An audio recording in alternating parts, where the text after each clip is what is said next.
berapa dulu teman kita. Gitu loh. Itu yang jolin, belum lagi kejadian-kejadian yang kita sendiri nggak tahu, lupa. Nanti di sana dibongkar semua. Yang namanya dibongkar tuh habis semua diprorotin, dijati semua. Nah, apalah yang nanti hidupku segala kubur. Nanti begitu masalah kubur kan tuh ya ditanyakan ya, baru kau buka gitu kan. Kemudian wahusila mafis sudur. Apa wahusila mafis sudur? Nah, yang dalam dada akan ya kita suka nyimpan rahasia-rahasia apa nih? Ya kan? Suka nyimpan duit nggak ketahuan bini. Bener nggak? Nah itu suka nyimpan rahasia-rahasia gitu kan? Kode-kode, nah itu tuh. Bukan. Ya baju merah jangan lepas ya. Baju merah tahu siapa? Buat kali kan gitu. Jadi apapun yang ada di dalam hati kita nanti akan dibuka. Di dalam kubur nanti, ya, tidak ada rahasia, tidak ada dosa di antara kita. Kata malaikat munkar dan nakir, lu mau bohong apa gitu. Orang nanti di kubur CCTV kita diputar, mau ngomong apa kalau di CCTV? Jadi itu kita nanti nggak perlu ngomong, kita tinggal duduk nonton di CCTV kita dari kita lahir. Nah, bisa dapat nggak? Kagak bisa. Mobile, Google, semua 24 jam 24 jam, 7 hari, 30 hari, 30 hari itu rekam. Wah, mesti lagi nongkrong, ada semua. Lagi job, makan job, berat. Jadi sekecil apapun itu akan dibongkar nanti pada hari di kuburan itu boleh kubur ya setelah meninggal dunia. Nah, kata Allah Subhanahu Wa Taala, terakhir apa tuh? Inna rabbahum bihim yawma idzin la khabir. Nah, pada hari ini inna rabbahum, sesungguhnya Tuhan mereka, inna rabbahum bihim, Tuhan mereka pada mereka yawma idzin la khabir, pada hari ini akan mengetahui segala keadaan mereka. Jadi bukan berarti Allah nggak tahu. Ya. Contohnya kalau di ayat sini kan gini, inna rabbahum yawma idzin la khabir, sesungguhnya pada hari itu Tuhan akan mengerti semua yang ada di kamu. Berarti selama ini Tuhan nggak tahu dong, kan gitu ya? Seolah-olah enggak gitu. Jadi selama ini apapun yang kalian sembunyikan akan dibuka sama Allah. Akan dibuka sama Allah.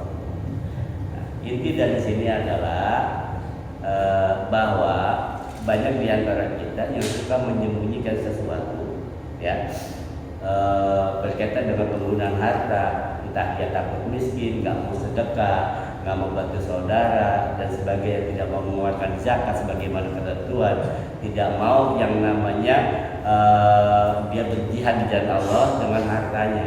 Kenapa? Lihubbil khairi la syarika, karena saking cintanya kepada harta. Takut habis, ntar anak gua makan apaan, minuman makan apaan.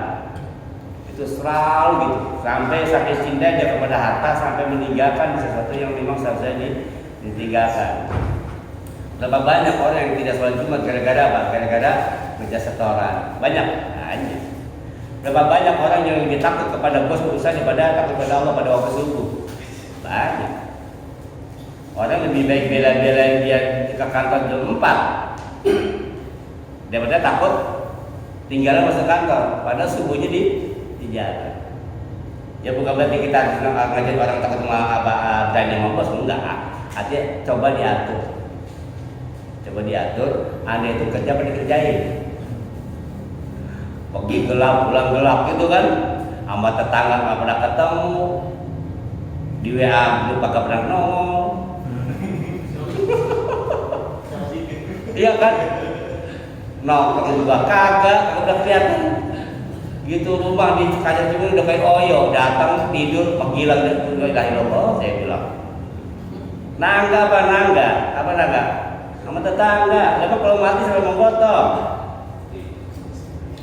Pak Putih, jangan pulang, itu tutup. Oh, Bapak kira ngodok, ada ketemu. Ya betul jangan gitu. Kenapa? Ya kita nangga lah, gitu kan. Tapi kalau bukan kita siapa lagi? Kalau ada apa-apa?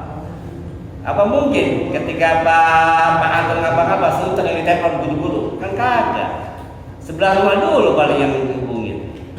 Atau pas Pak Pitra dong paling hubungin. Jadi sama tetangga mah jangan galak-galak. Jangan galak-galak, jangan medit-medit kan gitu kan. Ya udah, kita sama-sama di sini gitu.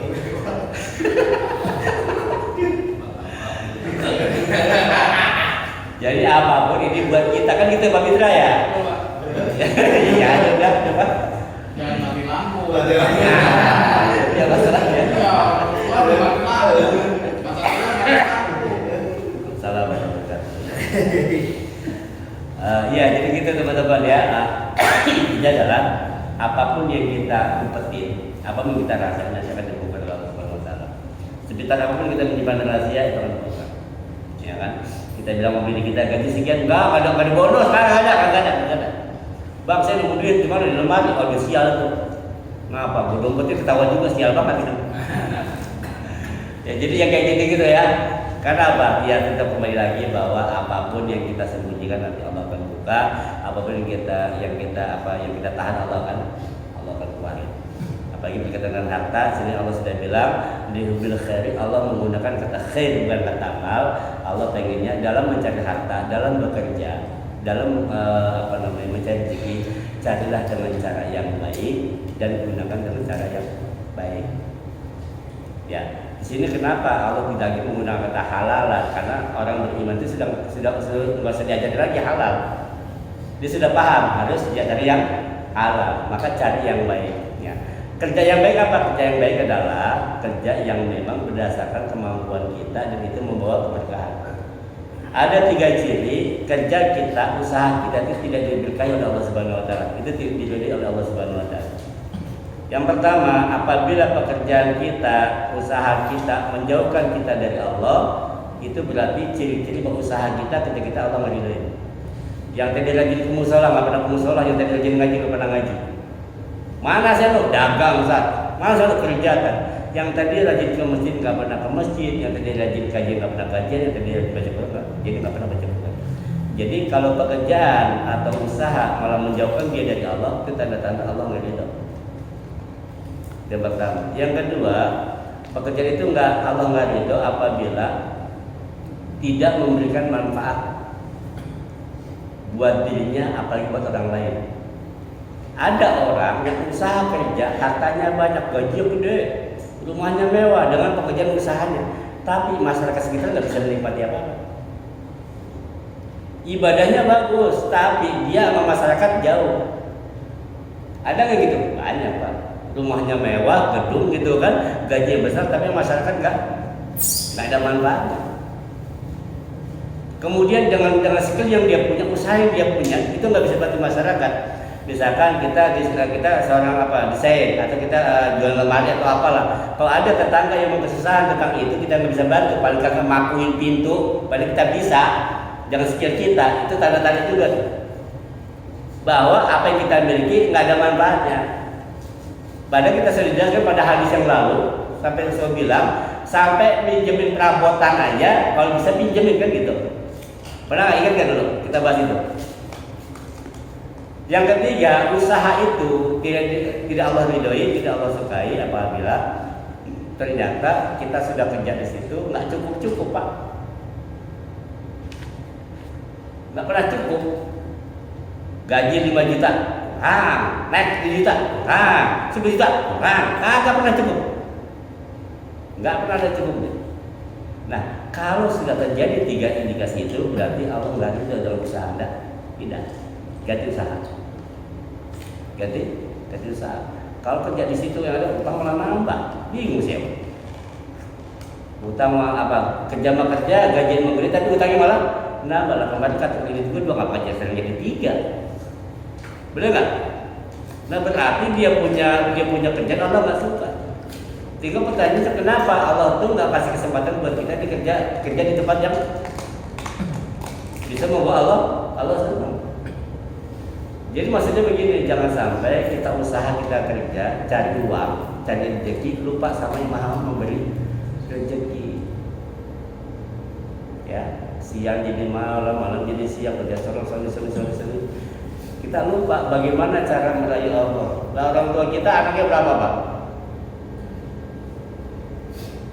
Pada kuliah nggak orang tua kita? Enggak, tapi kita bisa memuliakan kita. Kenapa? Karena keikhlasan mereka, tawakalnya mereka beda sama kita. Mereka berserah dirinya lebih kuat, yakinnya lebih kuat.